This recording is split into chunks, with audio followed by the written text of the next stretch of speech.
May tawag sa kabilang line, si Iki. Ayan, kanyang pangalan, Iki. Siya po ay ilang taon na kaya? Alamin natin mga kapatid. Siya ay 23. Hello, Iki. Good evening. Ay, hello. Good evening. Nakasantaray. Para na ako. Ayan, good evening. Good evening. Okay, kinakain niyo po ba yung phone? Hindi na. Parang inunguya niyo po eh. Parang lang. Pakilakas po yung voice, mahina. Ganito kasi talaga, boses Ay, ko. naku, kailangan mag-adjust po tayo dahil nasa radyo po tayo, ano? Ay, oh, sige. Sige, dikit niyo po sa phone yung labi niyo. Ayan, nakadikit na. Naka-loudspeaker ka po ba? Hindi. Pakikulong po ng kamay. Ayan. Ayan. Sige, naririnig na po kita. Iki, 23, anong ginagawa sa buhay?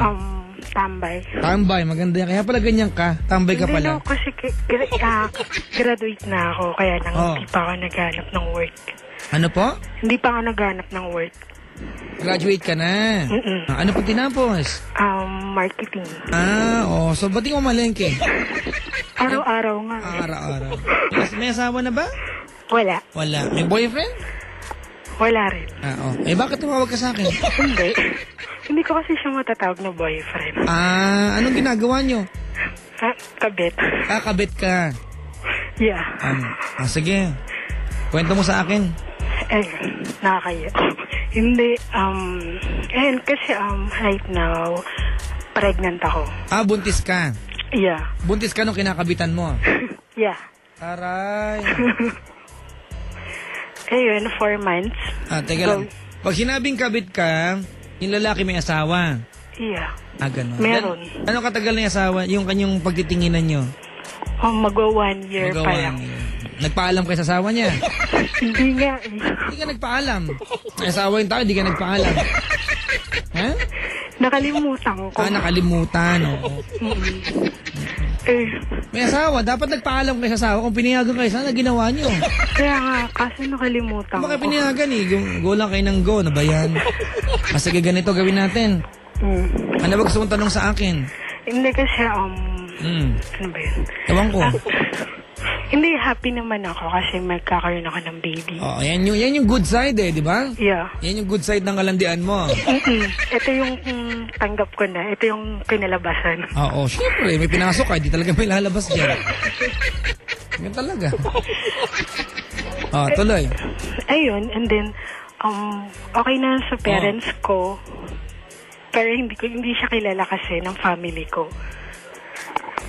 Tapos, kasi nung sinabi ko sa kanya pregnant ako, ang ask niya kagad sa akin is, sino yung tatay? Kaya lang masakit yung part kasi hindi niya tinatanggap. Hindi tinatanggap ng? Nung lalaki. Na anak niya yan? Bakit daw? Ewan ko. Ano sabi niya? Hindi ko anak yan. That's not my kid. Sabi niya, patunayan ko. Sabi ko, willing ako after ng may labas, magpa-DNA test. So bala ko maghabol? Hindi. Wala. Gusto mo lang akuin niya yung pagiging tatay niya? Sinabi ko lang sa kanya kung ano yung decision niya.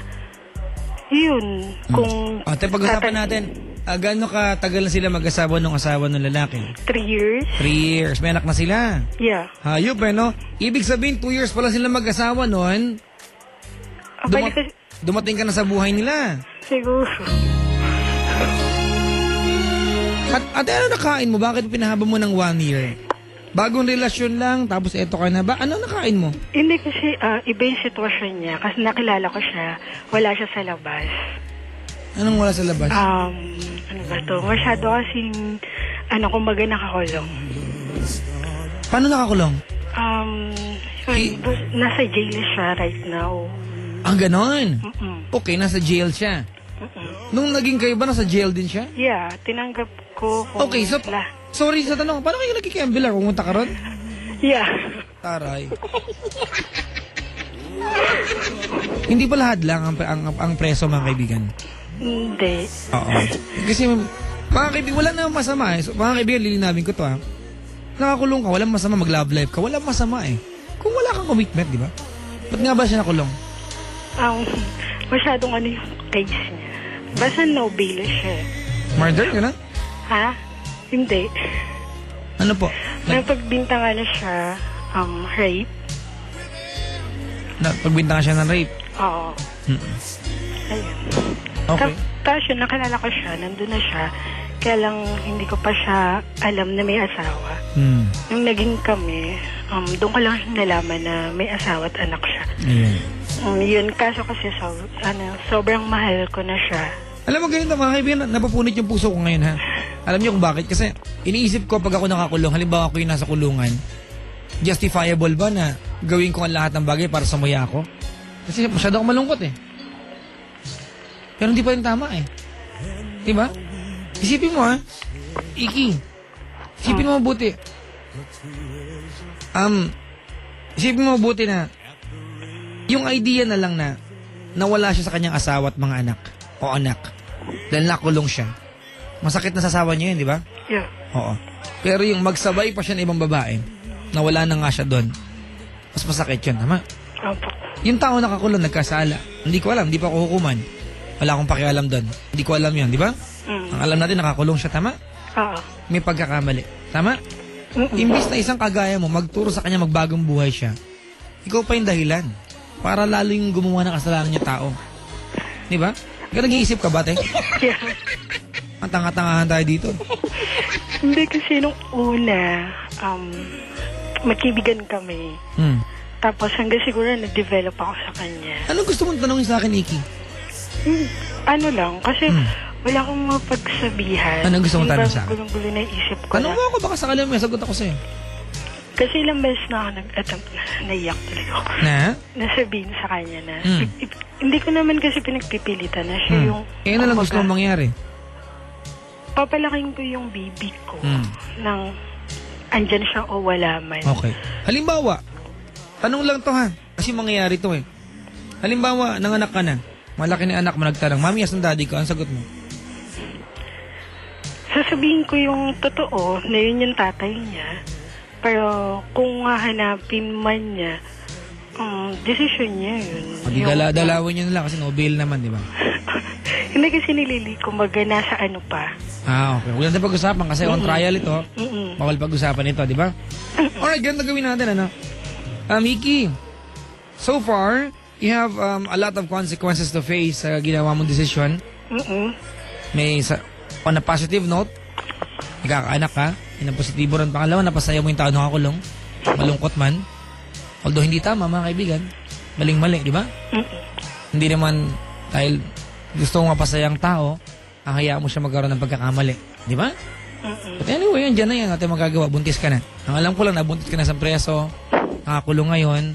Di ba? At ito isang bagay na hindi pinilit sa'yo. Inilapit mo yung sarili mo doon. Di ba? Kasi hindi ka niya pwedeng puntahan eh. Yeah. Ikaw yun ang ating pumunta doon.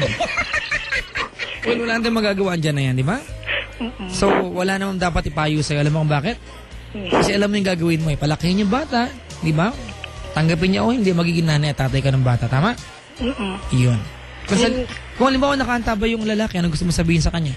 Kasi parang wala akong gustong sabihin sa kanya. Kasi pinutol ko na rin yung communication. Kailan pa kayo nag-usap? Matagal na siguro September. Halimbawa lang na kaya kanyang marinig. Baka lang. Go ahead. Nakabahan ako. Ano first name lang? Wag na. O sige, first letter. Wag na. Okay. PIN number. Wala siyang PIN number. Wala. Tawagan nyo na lang. Madali. B. Be. Anong gusto mo sabihin sa kanya?